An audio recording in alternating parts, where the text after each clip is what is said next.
Hey there, West Michigan. Thanks for watching 13 Plus. I'm meteorologist Michael Behrens. It's been another pretty toasty afternoon out there, but as we head into your Thursday, temperatures are going to change and humidity is going to drop. That comes with some storms before we get there. Haven't seen too much activity as of about 10 o'clock in West Michigan, but we did get some really neat photos of the clouds associated with those storms coming off the lake. There wasn't a lot of rain here with this particular part of the system, but it did produce this neat image. Thanks to Beth for sending us this view from Pere Marquette Beach, and not far from there got another view from Andy in Whitehall, showing a very similar situation with that little roll cloud coming out ahead of the storms. Of course, if you have a weather photo and you want to share it with us, you can always find me on social media. Meteorologist Michael Behrens on Facebook and at Mike Behrens WX on Twitter and on Instagram. Your temperatures out there Wednesday hit the 90s for many of us. 90 in Fremont, Muskegon, Holland at 91, Grand Rapids 91, 92 Ionia, 93 in Kalamazoo. Should only be around 83 this time of the year, so definitely above the average, but on target with the forecast. Hit 91, told you 91. Third bullseye in a row. 8 days inside 3 degrees and only 3 misses in the last month of forecasting. 13 weather ball that was lit up in blue as cooler temperatures are in view for Thursday. Weather ball blinking bright with rain and some storms in sight through the overnight. The 13 Weather Ball is sponsored by LaFontaine Lincoln Grand Rapids. Those temperatures as of about 10 o'clock were still quite mild across the region, with 80s and 70s being reported in West Michigan. Dew points also very sticky with upper 60s and low 70s. The humidity will be coming down through the next 24 hours, so some good news there. We go from the 60s and 70s overnight tonight down into the 50s by tomorrow evening, and we stay in the 50s as we head toward Friday. That's going to make Friday itself some very nice weather across the region. Storms come through tonight. They wrap up early tomorrow. We clear things out. 82 Thursday afternoon. Mostly sunny, low humidity. Perfect weather to enjoy for Friday with an afternoon high right around 81. As of about 10 o'clock, plenty of showers and some thunderstorms are popping up on the radar. None of them severe here in West Michigan, though the risk was around and will continue through the next couple of hours into the overnight and early part of your Thursday. But the risk for severe weather is slim, only a level 1 out of 5, with wind being the biggest concern as we head through Wednesday evening. Tracking that hour by hour, you can see the storms pushing through as we head toward midnight and a little bit beyond.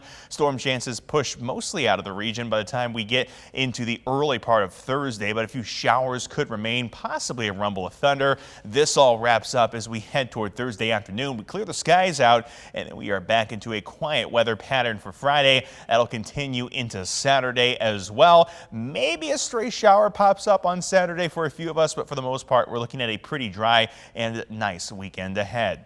Here's a look at temperatures for your Thursday, notably cooler than what we had on Wednesday, hanging around 70s to right around 80 on the lakeshore. Those temperatures will be in the similar range for our northern zones, upper 70s to right around low 80-degree range, low 80s expected from Grand Rapids down to Kalamazoo.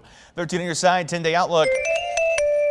Temperatures continue to stay in the low 80s through Saturday, but then as we head into the second part of the weekend, our temperatures jump back up as humidity returns. By Sunday, we'll see a few more storm chances early next week that again get rid of the humidity and put temperatures into a pretty comfortable summer range.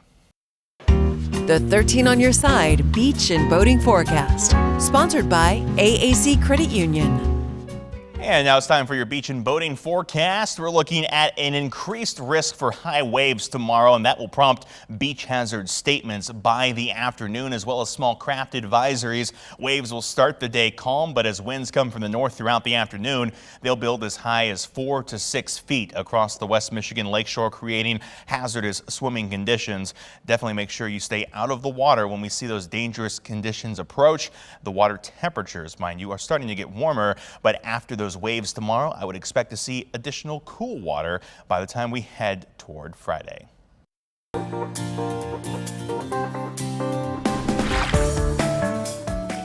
And of course, we were just talking about those warming waters, and it's definitely attracting more swimmers to the lakeshore and those West Michigan beaches. With so many people heading into the water, safety is going to be a crucial concern. That's why meteorologist Blake Hansen, he went out to break down a part of water safety that you may never even have considered. The summer season is fully underway, and so is swimming season. And while parents may choose swimwear for kids based on style or comfort, there's one important factor that you may not be giving enough attention to, a factor that is crucial in terms of water safety: the underwater visibility of a swimsuit. In fact, it can make all the difference in preventing drowning.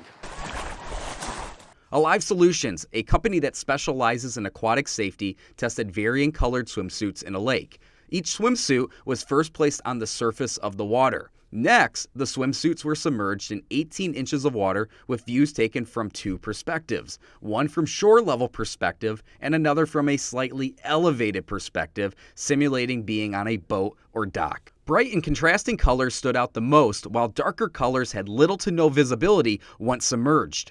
I took the test to Muskegon Lake, simulating a few colors from a shore-level perspective. Darker colors, like black and blue, quickly became hard to spot once submerged underwater.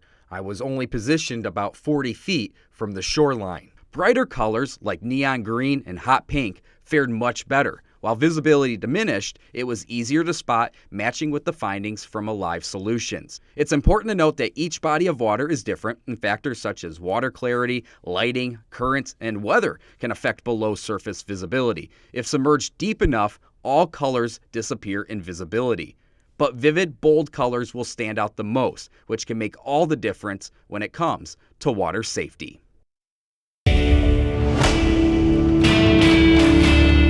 Speaking of that water safety, around this time every year, people start to talk about the fears of something called dry drowning.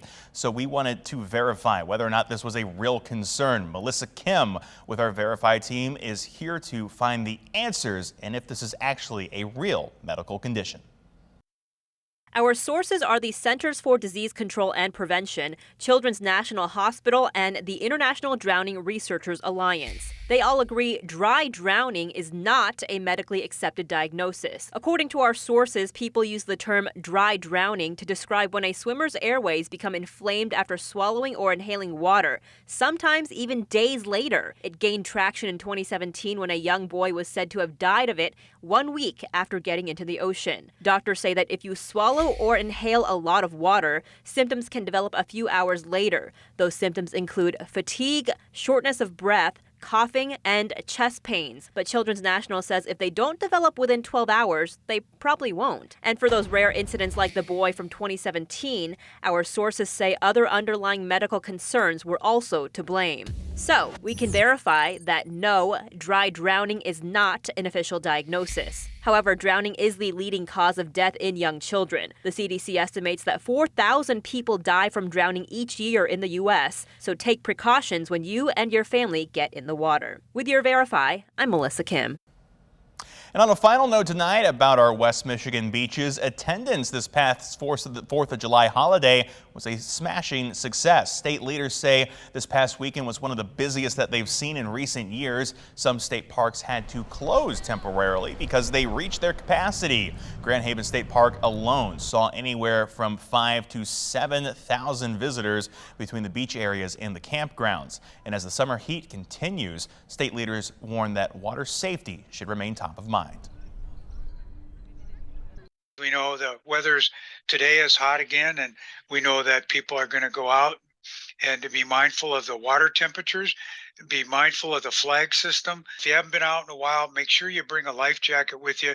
When there's any doubt, wear a life jacket.